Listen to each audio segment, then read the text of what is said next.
Hello world, you are allowed to choose who enter your world. You don't have to welcome everyone just because they ask.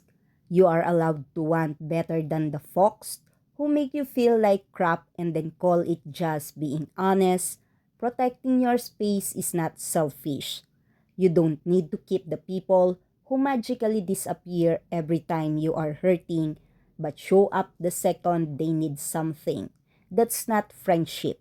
That's convenience. You can let go of the people who make your shoulders tense and your chest tight. You can hold close the one who bring calm. You are allowed to draw a line where you need one, even if others don't understand it. Even if they call it dramatic, it's yours.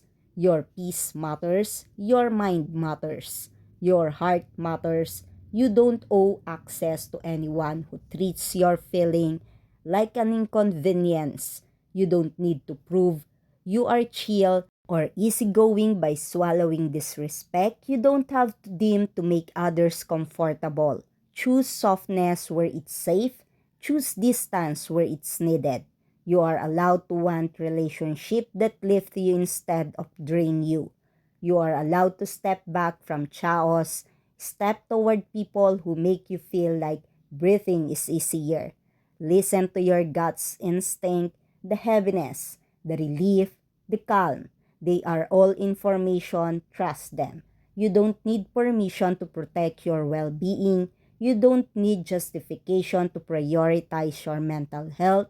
The people meant for you will honor your boundaries, not guilt you for them.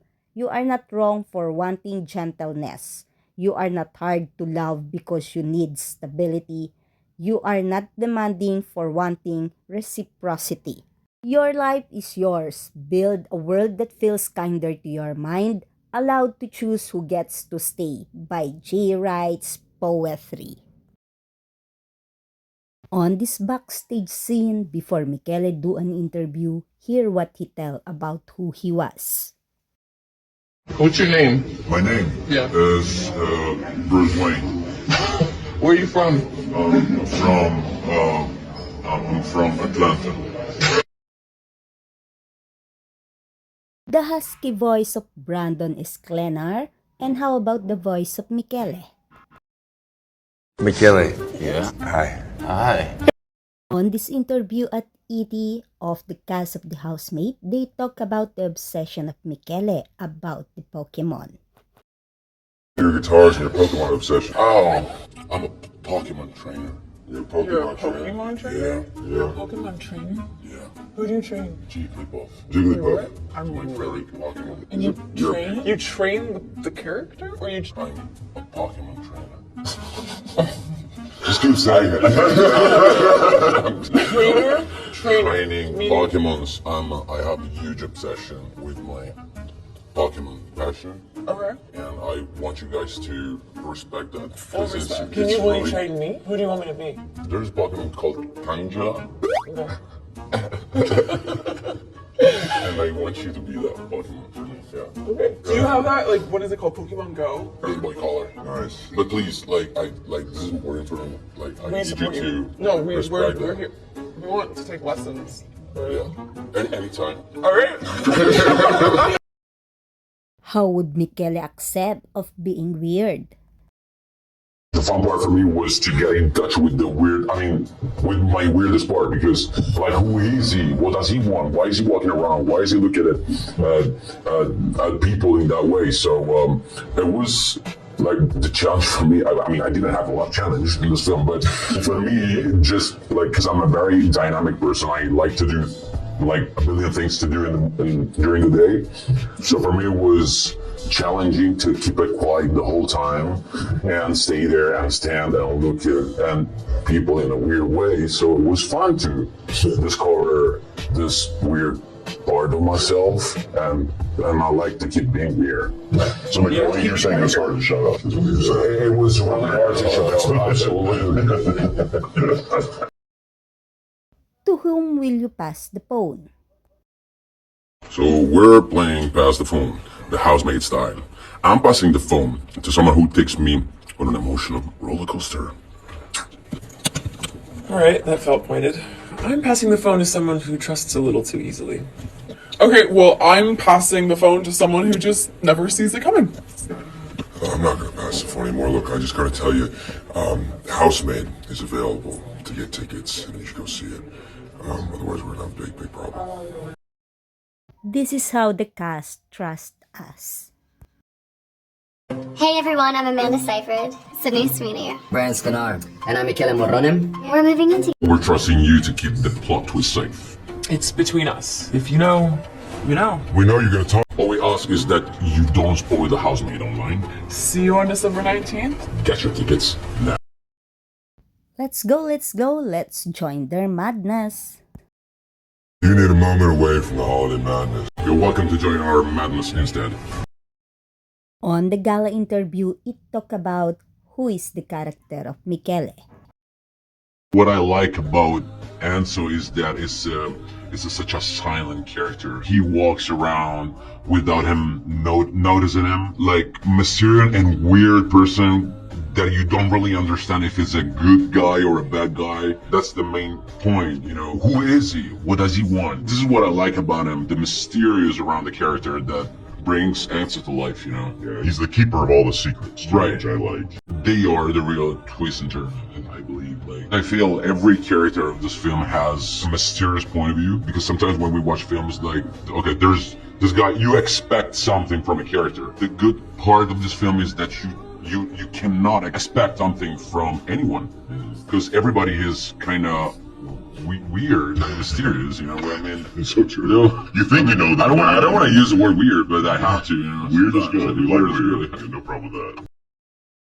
Some movie scenes that we had to watch in theater as the housemaid Millie is struggling to find a steady job and pay the bills. But when she starts working as a housemaid for a wealthy couple, Andrew and Nina, she is relieved to find herself employed. Millie soon discovered that her new affluent employers, however, are harboring a dangerous secret.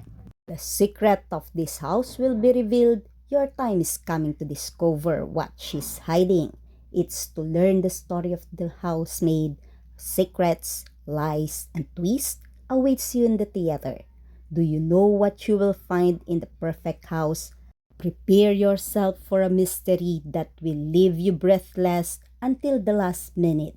Not everything that seems perfect really is, especially in the maid. Are you ready to discover what lies behind the doors of Winchester Mansion? If you are a fan of story full of secrets and twists, the key to a perfect night, all this coming to life in theater. This is it, Michele Christmas break exercise.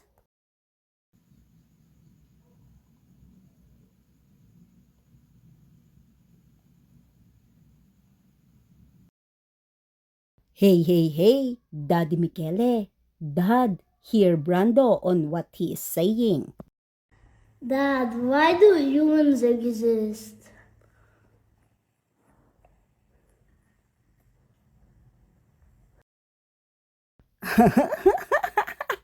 Can you relate, guys, on this? What is really Brando asking? Comment below. Lucho, look at Brando. Lucho! Lucho! Lucho! Lucho! Lucho!